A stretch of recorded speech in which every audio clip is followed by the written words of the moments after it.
I was sitting at home on a windy day, doing something completely different, when somebody asked me if I could make a video about my bumblebees. Of course, that's an excellent idea because the time of the year is just getting right for them. But because it's coming up to Easter, I thought I'd make another little Easter video for you first. And because I've got a lot of these little eggs left, I might as well use them. And a little fairy design just popped into my head. I really enjoyed making those little viola fairies last year, so why not make a cute little Easter-themed variation of them? We have a plan, so let's have some fun and get felting. I really want to use the nice bright pastel Easter colors for this design, because that's what I saw in my little vision. So that's what I'm going with here. But unfortunately, I didn't have quite the right shade of yellow, so I'm gonna mix it myself by using this hand carding technique. All you need to do is pull some strands of the colors that will make up the color that you want, and keep pulling them together over and over like this until they're mixed properly. This needs a bit more warmth to it, so I add a bit of orange.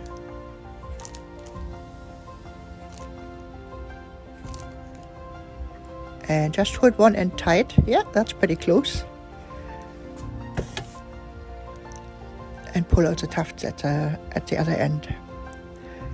So, lovely colors. Then you need some soapy water. I just used washing up liquid for this. Could have been a bit soapier actually. Felt better then.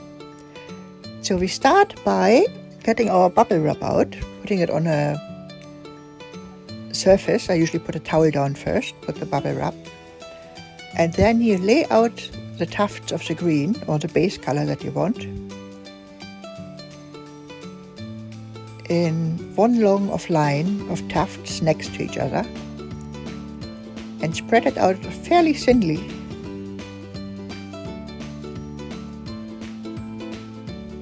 Because it will get doubled up. So it doesn't need to be very thick, otherwise it gets too chunky.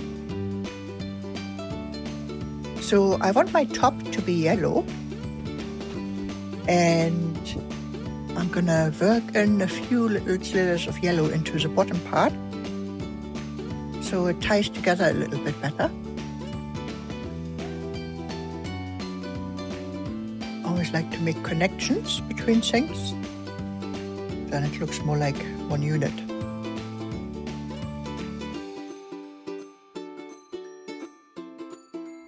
Nice. So I start wetting that part of the work down before I add the next bit.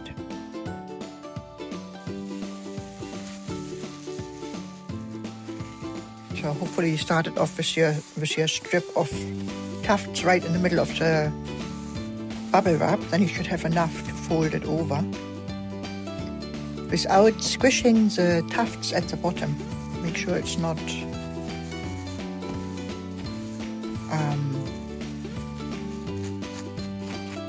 felting the edge already of the tufts there at the bottom.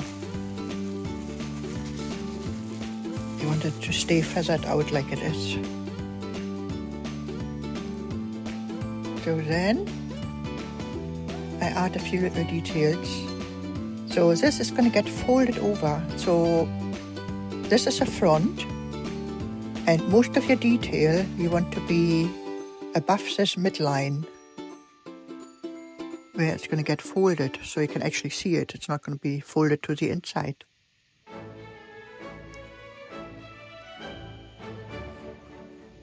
So focus on the top of the piece and just start playing, have fun, adding little flower-like bubbles, like a joyful spring meadow.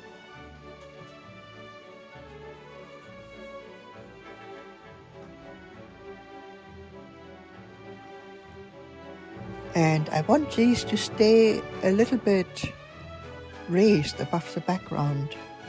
So I'm not going to felt them down too hard, so they just disappear into the background. I'm just going to do it very gently and only for a short time, like not even a minute or something. I'm just going to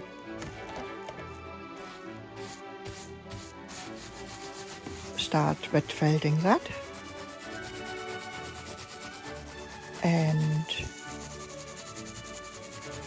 keep checking to see if the little bubbles stick on already or if it needs a bit more felting.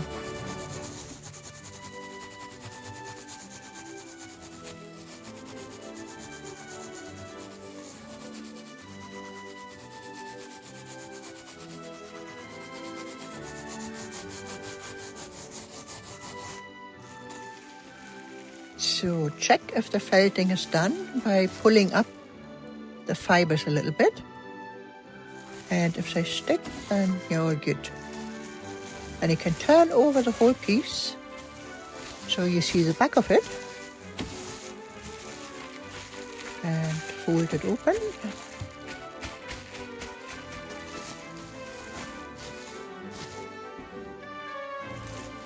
And then using the plastic wrap, we fold the whole thing in half along the midline. So suddenly our nice pattern comes to the front again.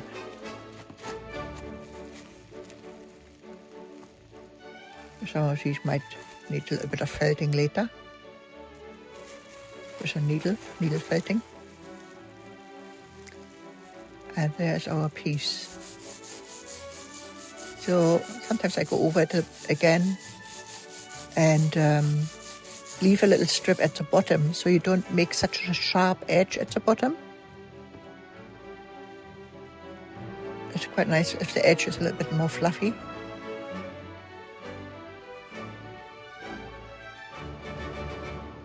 So then we're ready to rinse this out. I fold it together a few times, especially if it's something like that with a lot of little bits on it, and press out the soap a little bit. You can reuse that.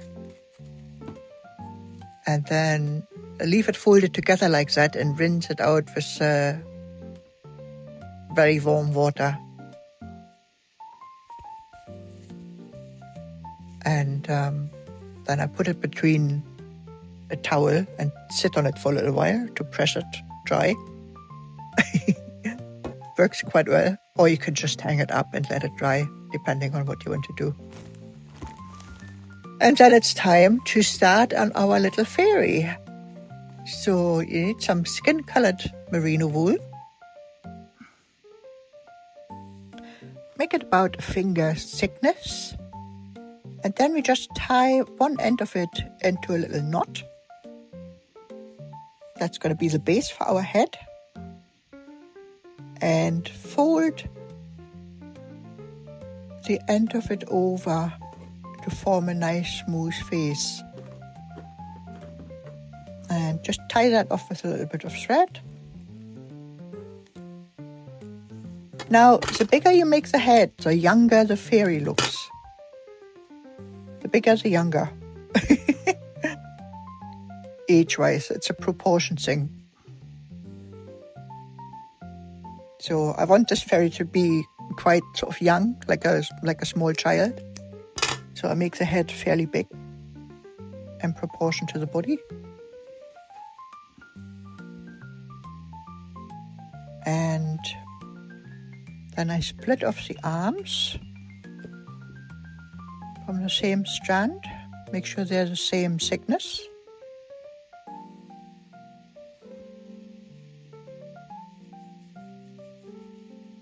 And give them a little twirl. Cut them down a little bit, not too short just now, not the length you want them, just leave them a bit longer, but just to make it a bit more manageable, cut them down a little bit. And keep giving them a little twirl every now and so often to keep them nice and neat.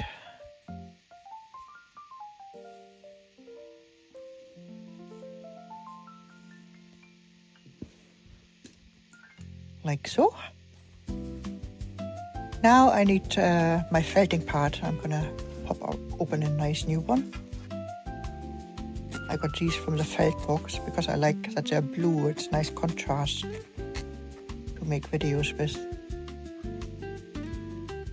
So at this point I like to tidy up the shape a little bit and just give it a little poke under the arms there to secure that a little bit, and then separate out the legs the same way you did the arms. There's usually too much material, so you can cut some of it off. Again, make sure they're the same thickness. And then you can hand felt them a little bit by rubbing the whole leg between your hands like that.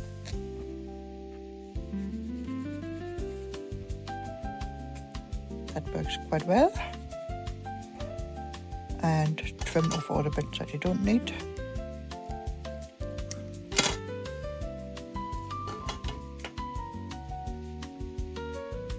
And then it's time to put our little skirt on. So the nice thing, trim the legs a little bit as well. The nice thing about making skirts like that is that the top edge where you attach the skirt is quite thin. And the bottom edge is has a bit more volume. So it makes for a very easy arrangement. You can get like nice folds into the skirt because it just folds nicely. I like making it that way.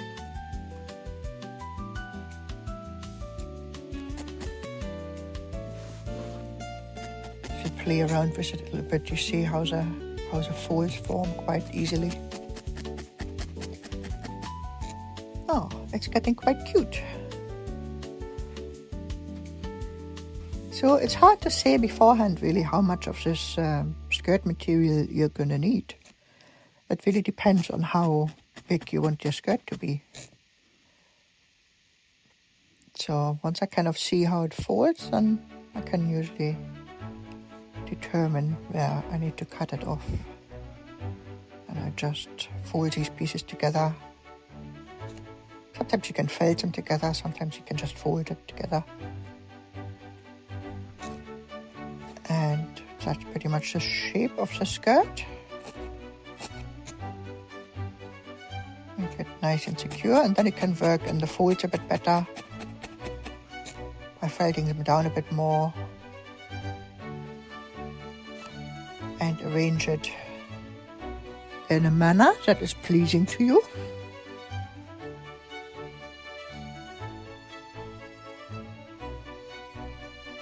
Lovely. Yeah, I did have to felt down some of those little felt bubbles after I dried it. Oh, still a loose one. So, time for the top. I want it to be just sort of simple straps coming over and then like a wrap top. So I start by doing the straps. So it's sort of like a little square at the front, at the top. Like a little smock dress or something. So I'll put my straps down first, neatly. Make sure they have a nice shape.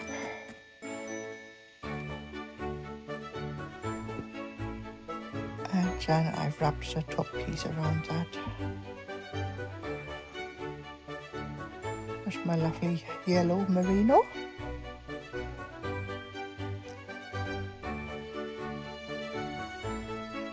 Yeah, the color turned out good. It's exactly the color I had in mind.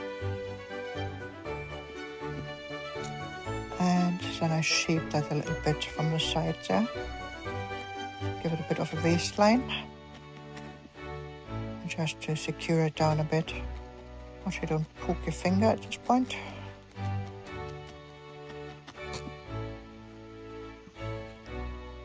Yeah, like I say, it's supposed to be a little child, so we're not going for crazy waistline here. Just a little A-line skirt.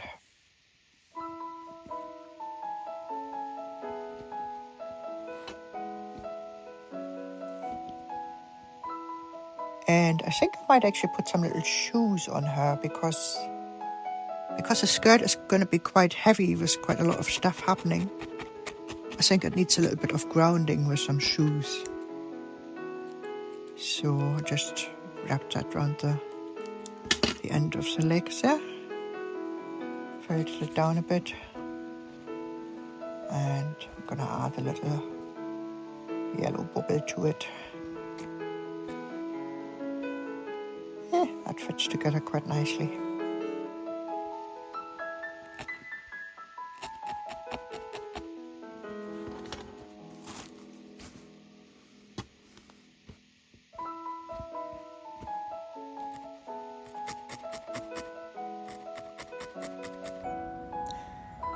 Oh, if you would like a new version of my little lamb video, let me know in the comments.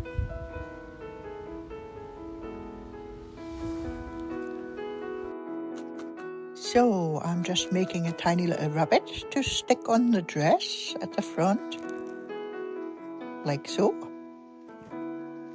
And then I'm going to figure out what I'm going to do with these eggs. Because I don't want them to be white, I think. I'm going to try permanent marker. Meh. Yeah, no, that's not it. Not the look I'm going for. White? Nah. Oh, how about pastels? Huh.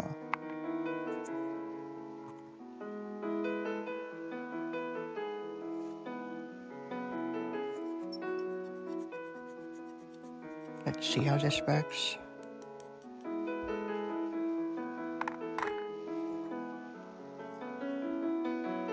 Pick out a few eggs.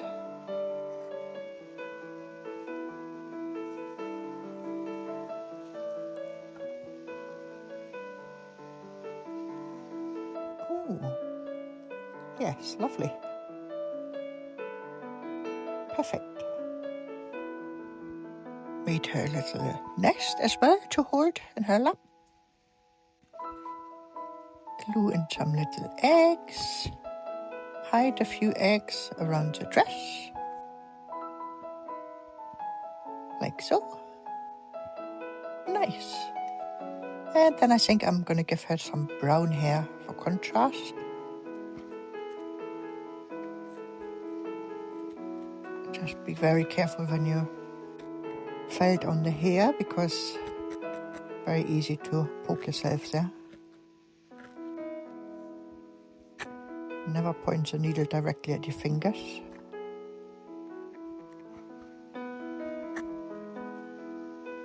Hair secured. And I like to give these little fairies a little hat. So they can hide better amongst the bushes.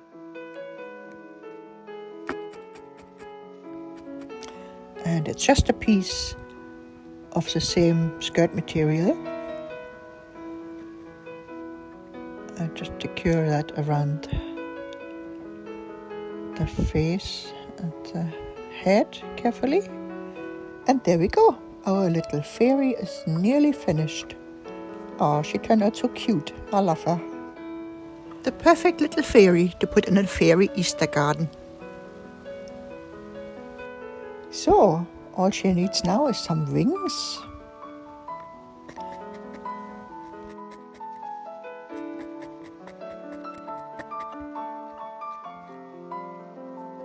And you just need a tuft of the white. And fold it down together in the middle. And then shape out the wings. This is more sort of like a dragonfly shape. See if it fits nicely with the fairies you've got. Then you can hand fold it a little bit, make it less fluffy. And cut it to the desired shape. Ah, she's so cute. Very sweet. Pleased with her.